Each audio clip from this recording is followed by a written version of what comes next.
Module 2a, Understanding Sex Trafficked, Commercially Sexually Exploited, and At-Risk Youth. We are going to begin with a look at human trafficking and exploitation of youth in Minnesota. Young people are at a heightened risk for human trafficking and exploitation because of their age and dependence on adult caregivers. Human trafficking and exploitation victims include all demographics: male, female, non-binary, and LGBTQIA+. Children, youth, and adults, foreign nationals, recent immigrants, migrant workers, and United States citizens. People of all cultural backgrounds and economic levels, and all ranges of education and abilities. So what is human trafficking? Human trafficking generally means using force, fraud, or coercion to obtain labor or commercial sex acts. This varies by state law and also by age of the victim. Later in this module, we will discuss the definitions that apply in Minnesota. While this training will focus on sex trafficking and commercial sexual exploitation, the term human trafficking includes both labor and sex trafficking. Labor and sex trafficking often overlap. Those who are being trafficked for labor are also vulnerable to sexual exploitation and sex trafficking. Labor trafficking is broken down into different types of compelled work or services. It can occur in any type of work and commonly may happen in construction, farm work, restaurants, landscaping, nail and hair braiding salons, domestic work, door-to-door sales, performance groups, criminal activities, and many other areas and industries. Domestic servitude, doing forced domestic work without pay, is the most common type of labor trafficking in Minnesota, the United States, and the world. Child labor trafficking often includes forced labor, domestic work, or forced criminality, and commonly overlaps with neglect, physical abuse, or sexual abuse. Sex trafficking, labor trafficking, and commercial sexual exploitation happen when a physically, emotionally, or intellectually vulnerable person is unprotected.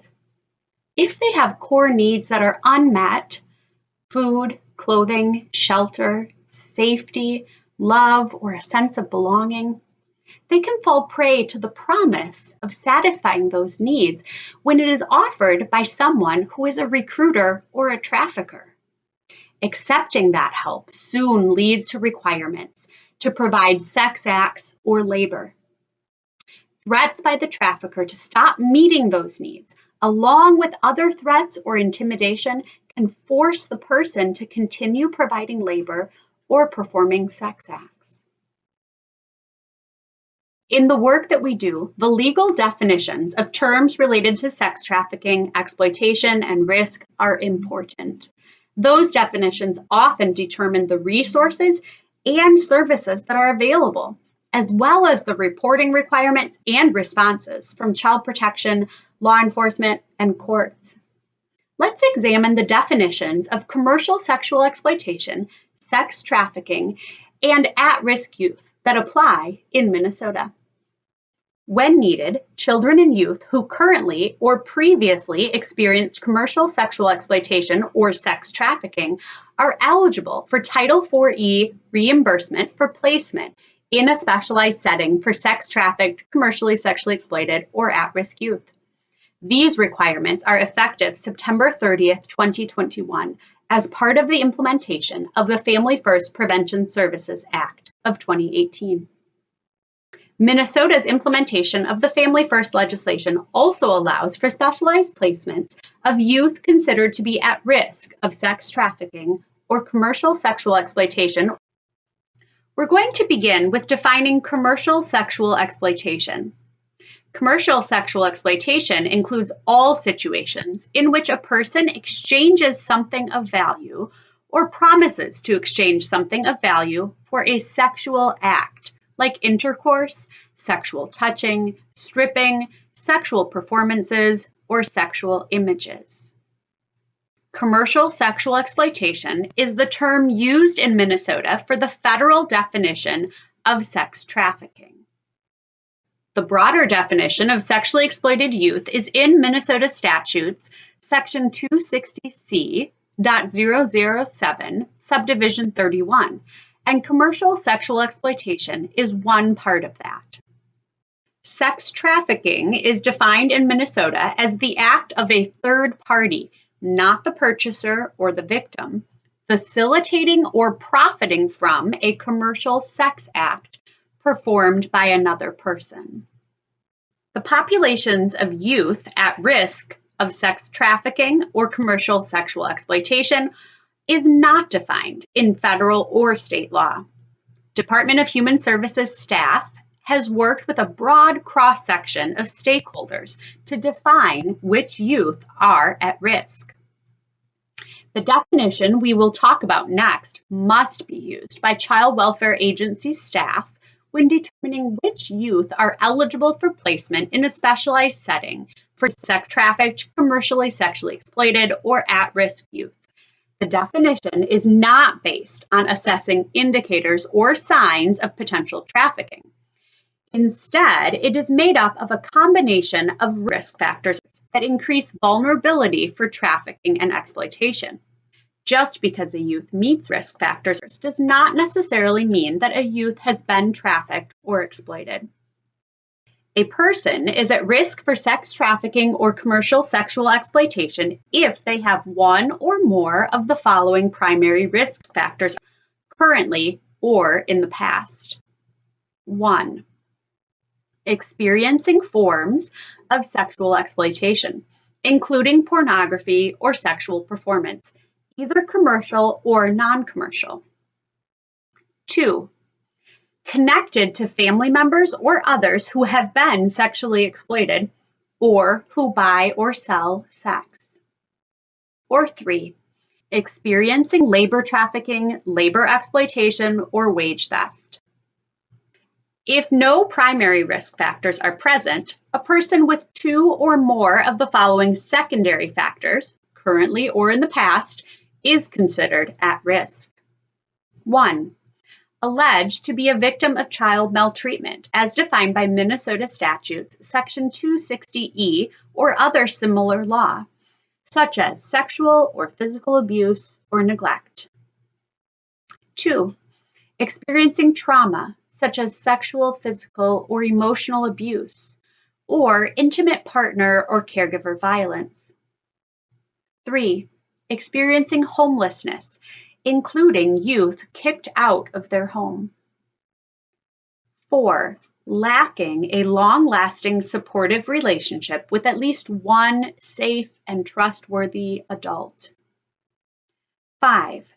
Prior out-of-home placement with or without child welfare involvement. 6.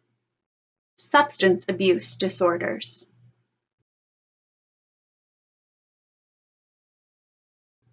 7. Experiencing parental substance use, domestic violence, other forms of violence in the home, or parent or family involvement in the criminal legal system. 8. Known or suspected gang affiliation. 9. Engaging in truancy, another word for missing school, or running away. Or 10. Involvement with the juvenile legal system or law enforcement. A quick guide to the at-risk definition is available from the Minnesota Department of Human Services Safe Harbor website. It is document DHS 7641C, a placement eligibility guide for identifying youth at risk of sex trafficking or commercial sexual exploitation. Remember from the definition above that children who experience other types of sexual exploitation or labor trafficking meet Minnesota's definition of at risk for sex trafficking or commercial sexual exploitation. We've talked about youth who are sex trafficked and commercially sexually exploited and what can cause them to end up in that situation. But what do they personally experience? Let's hear their stories in their own words. Paula Schaefer, Safe Harbor Training Coordinator, Minnesota Department of Health. The Voices of Safe Harbor is a report based on focus groups, in-person focus groups, and survey responses that we gathered in 2014 and 2015. We did focus groups with 72 in-person participants and gathered responses from written surveys from about 57 adult and youth. The report represents a range of voices. We had adult and youth respondents who have experienced sexual exploitation and trafficking, as well as adults and youth who had not. The purpose of the Voices report was to inform the Safe Harbor protocol guidelines for providers in a variety of service sectors like law enforcement, congregate care, child protection, educators, judges, etc. But actually, it was and is meant to inform everything that we do in Safe Harbor. Our Safe Harbor goal is to provide a victim and youth-centered statewide continuum of care and safety net for all youth. We cannot be successful in doing this without youth and survivor voice every step of the way. When we ask, we will hear very profound words of wisdom. I remember well the very first focus group that we did in 2014. It was with about 20 youth. And we did our focus group, we asked a lot of questions, we received wonderful answers and responses from the youth, and we were getting ready to pack up to leave. And a young girl in the back of the room, who really hadn't said much the whole time, raised her hand and asked if she could say one more thing. And we said, of course. And what she said was, I don't think it's very Minnesotan of Minnesota to lock up kids who are victims. I will remember that quote forever, I think.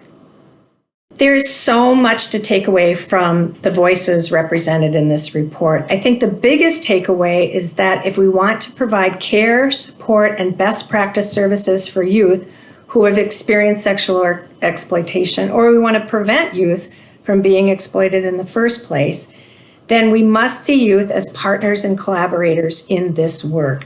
We need to ask them to design, implement, and evaluate our services on an ongoing basis. That's the only way to ensure that we will provide truly effective and meaningful services for youth.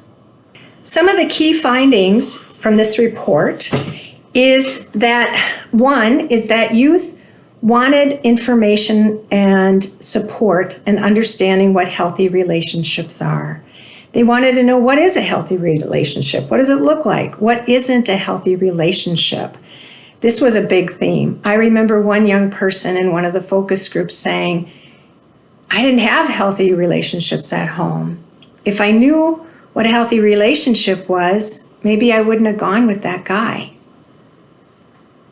So they wanted to be able to talk about all kinds of relationships.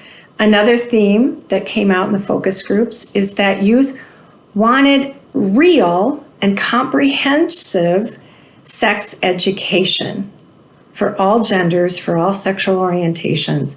They wanted adults who weren't afraid to talk with them about sex ed and healthy sexuality and how to keep themselves safe. Many youth talked about that they really didn't get that information at home. They didn't get it in school, or if they did, it might have been 15 minutes in a phys ed class. So that was one of the major themes. And then another one that I think is really important for people in congregate care is that they wanted to work with people, they wanted staff to be healthy, non-judgmental, safe, non-exploitive people that they could come to, that they could talk with, that they could get counseling and support from, that they could actually talk with them about anything. They wanted adults to understand where they've come from and to not make assumptions about who they are or what they've done. One of the questions that we asked in the focus groups and in the written survey is, What don't adults understand about sexual exploitation and trafficking? What you're going to hear next are some direct quotes from youth who have been exploited and trafficked.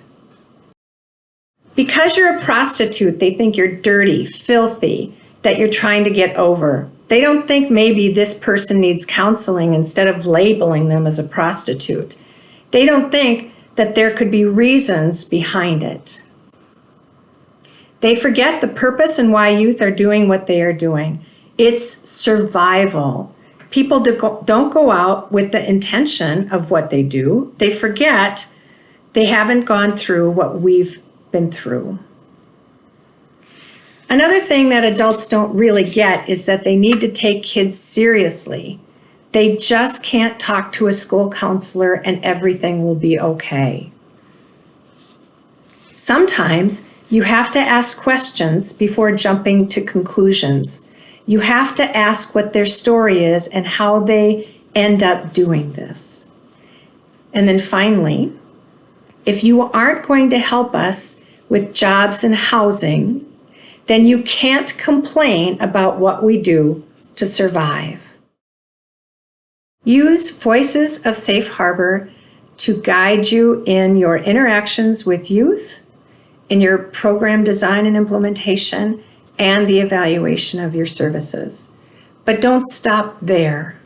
Regularly ask youth that you work with, all youth, the youth who are doing really well, the youth who are struggling, ask them for their ideas on programming, what feels safe, what doesn't feel safe, what works, what doesn't work for them in the services you provide, and the ways in which you provide those services.